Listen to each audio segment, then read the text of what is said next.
America के उपराष्ट्रपति जी ने मुझसे बात करने का प्रयास किया। वो घंटे भर कोशिश कर रहे थे, लेकिन मेरी सेना के साथ मीटिंग चल रही थी, तो मैंने उनका फोन उठा नहीं पाया। बाद में मैंने उनको कॉल बैक किया। मैंने कहा कि आपका फोन था, 3-4 बार आपका फोन आ गया, क्या है? तो अमेरिका के उपराष्ट्रपति जी ने मुझे फोन पे बताया कि पाकिस्तान बहुत बड़ा हमला करने वाला है। ये उन्होंने मुझे बताया। मेरा जो जवाब था, जिनको समझ नहीं आता है उनको तो नहीं आएगा,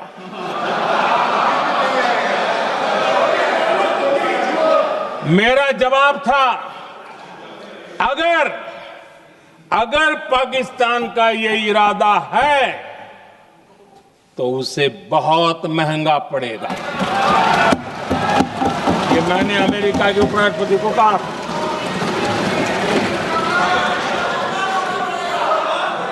अगर पाकिस्तान हमला करेगा तो हम बड़ा हमला कर करके जवाब देंगे। ये मेरा जवाब था। और आगे मेरा एक वाक्य था, मैंने कहा था हम गोली का जवाब गोले से देंगे। ये 9 तारीख रात की बात है, और 9 रात में और 10 सुबह हमने पाकिस्तान को सैन्य शक्ति को तहस नहस कर दिया था। और यही हमारा जवाब था, यही हमारा जज्बा था। और आज पाकिस्तान भी भली भांति जान गया है कि भारत का हर जवाब पहले से ज्यादा तगड़ा होता है।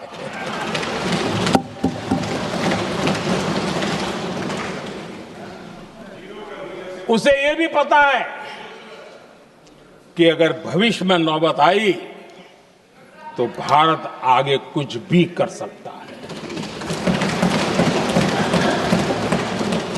और इसलिए मैं फिर से लोकतंत्र के इस मंदिर में दोहराना चाहता हूं, ऑपरेशन सिंदूर जारी है।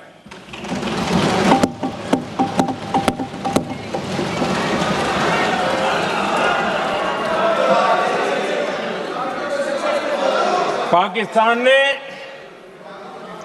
दुस्साहस की अगर कल्पना की तो उसे करारा जवाब दिया जाएगा।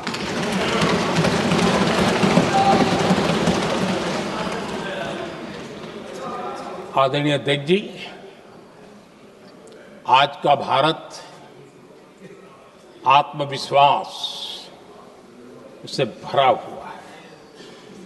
आज का भारत आत्मनिर्भरता के मंत्र को लेकर के पूरी शक्ति के साथ तेज गति से आगे बढ़ रहा है। देश देख रहा है भारत आत्मनिर्भर बनता जा रहा है।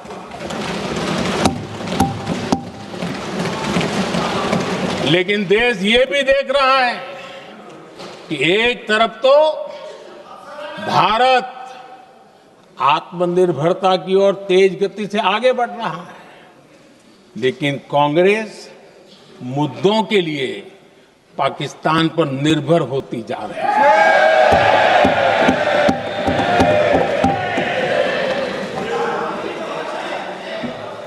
मैं आज पूरा दिन देख रहा था, जो 16 घंटे से जो चर्चा चल रही है, दुर्भाग्य से।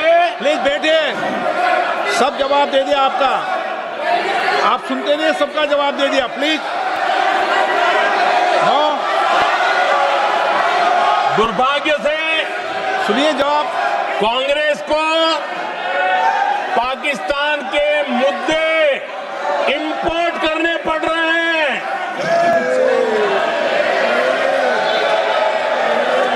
आदरणीय अध्यक्ष जी,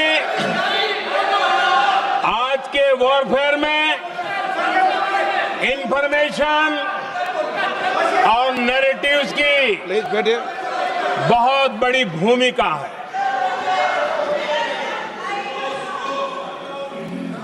नैरेटिव घड़ करके एआई का भी भरपूर उपयोग करके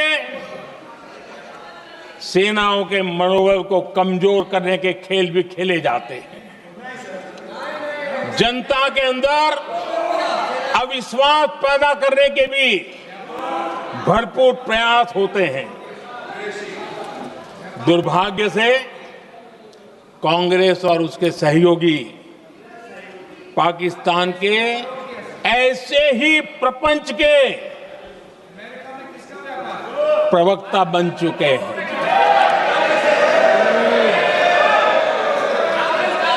आदरणीय अध्यक्ष जी, देश की सेना ने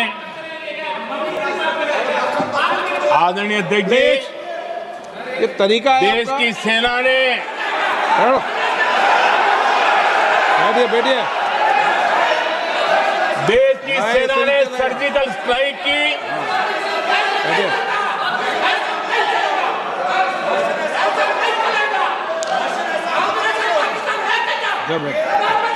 बैठिए बैठिए बैठिए। आदरणीय अध्यक्ष जी, देश की सेना ने सफलतापूर्वक सर्जिकल स्ट्राइक की तो तुरंत कांग्रेस वालों ने सेना से सबूत मांगे थे। लेकिन जब उन्होंने देश का मूड देखा, देश का मिजाज देखा, तो सुर उनके बदलने लगे और बदल करके क्या कहने लगे? कांग्रेस के लोगों ने कहा, ये सर्जिकल स्ट्राइक क्या बड़ी बात है, ये तो हमने भी की थी। एक ने कहा 3 सर्जिकल स्ट्राइक की थी, दूसरे ने कहा 6 सर्जिकल स्ट्राइक की थी, तीसरे ने कहा 15 सर्जिकल स्ट्राइक की थी। जितना बड़ा नेता उतना बड़ा आंकड़ा चल रहा था।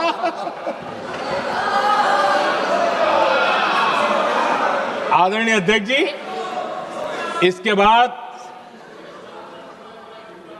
बालाकोट में सेना ने एयर स्ट्राइक की। अब एयर स्ट्राइक तो ऐसी थी कि वो कुछ कह नहीं सकते थे, इसलिए ये तो नहीं कहा कि भाई हमने भी की थी। उसमें तो उन्होंने समझदारी दिखाई, लेकिन फोटो मांगने लगे। एयर स्ट्राइक हुई तो फोटो दिखाओ, क्या कहां गिरा, क्या तोड़ा, कितना तोड़ा, कितने मरे, बस यही पूछते रहे। पाकिस्तान भी यही पूछता था, ये भी यही पूछते थे। इतना ही नहीं, आदरणीय अध्यक्ष जी, जब पायलट अभिनंदन पकड़े गए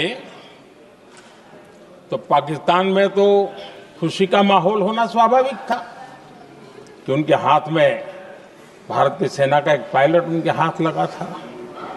लेकिन यहां पर भी कुछ लोग थे जो कानों कानों में कह रहे थे, अब मोदी फंसा, अब अभिनंदन वहां आए, मोदी ला करके दिखा दे। अब देखते हैं मोदी क्या करता है। आज डंके की चोट पर अभिनंदन वापिस आए।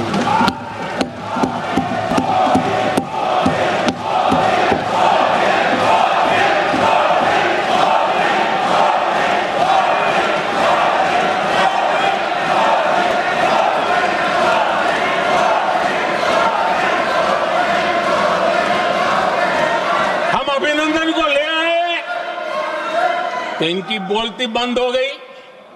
इनको लगा यार ये नसीब वाला आदमी है, हमारा हथियार हाथ से निकल गया। आदरणीय अध्यक्ष जी, पहलगाम हमले के बाद हमारा बीएसएफ का एक जवान पाकिस्तान के कब्जे में गया, तो फिर इनको लगा वाह बड़ा मुद्दा हाथ में आ गया है, अब मोदी फंस जाएगा। अब तो मोदी की फजीयत जरूर होगी। और उनकी इकोसिस्टम ने सोशल मीडिया में बहुत सारी कथाएं वायरल की कि ये बीएसएफ के जवान का क्या होगा, उसके परिवार का क्या होगा, ये वापस आएगा, कब आएगा, कैसे आएगा, न जाने क्या क्या चला दिया। आदरणीय अध्यक्ष जी, बीएसएफ का वो जवान भी आन बान शान के साथ वापस आया।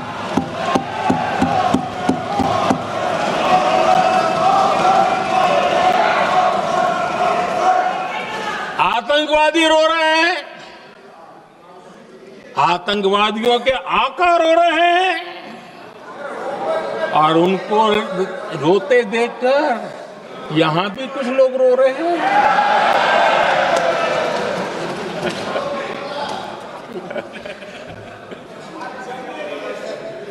अब देखिए, सर्जिकल स्ट्राइक में सर्जिकल स्ट्राइक चल रही थी, उसके बाद उन्होंने एक खेल खेलने की कोशिश की, बात जमी नहीं। एयर स्ट्राइक हुई तो दूसरा खेल खेलने की कोशिश की, वो भी जमी नहीं। जब ये ऑपरेशन सिंदूर हुआ तो उन्होंने नया पैंतरा शुरू किया। और क्या शुरू किया? रोक क्यों दिया? पहले तो मानने को तैयार नहीं थे कि मुक्त करते, अब कहते रोक क्यों दिया। वाह रे बयान बहादुरों,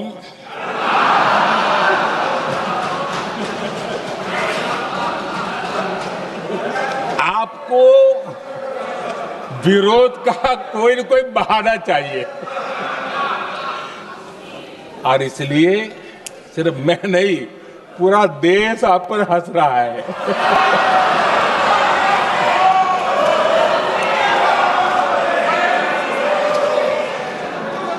आदरणीय अध्यक्ष जी,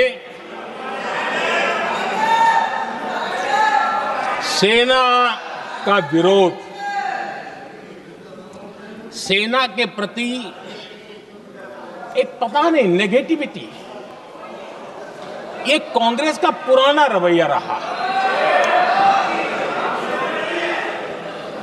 देश ने अभी अभी करगिल विजय दिवस मनाया,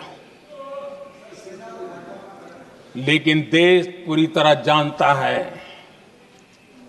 कि उनके कार्यकाल में और आज तक करगिल के विजय को कांग्रेस ने अपनाया नहीं है। न करगिल विजय दिवस मनाया है, न करगिल विजय का गौरव किया। इतिहास साक्षी है अध्यक्ष जी। जब डोकलाम में सैन्य हमारा शौर्य दिखा रहा था, तब कांग्रेस के नेता चुपके चुपके किससे ब्रीफिंग लेते थे वो सारी दुनिया अब जान गई।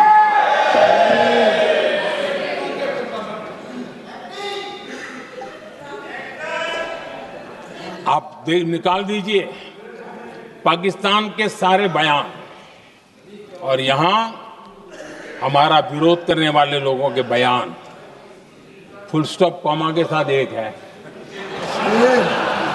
क्या कहेंगे इसको? और बुरा लगता है सच बोलते हैं तो। पाकिस्तान के साथ सुर में सुर मिला दिया जाता है। आदरणीय अध्यक्ष जी, देश हैरान है, कांग्रेस ने पाकिस्तान को क्लीन चिट दे दी है।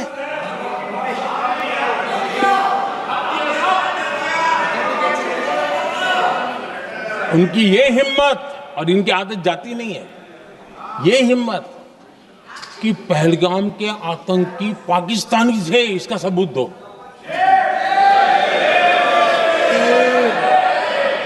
क्या कह रहे हो तुम लोग? ये कौन सा तरीका है? और यही मांग पाकिस्तान कर रहा है।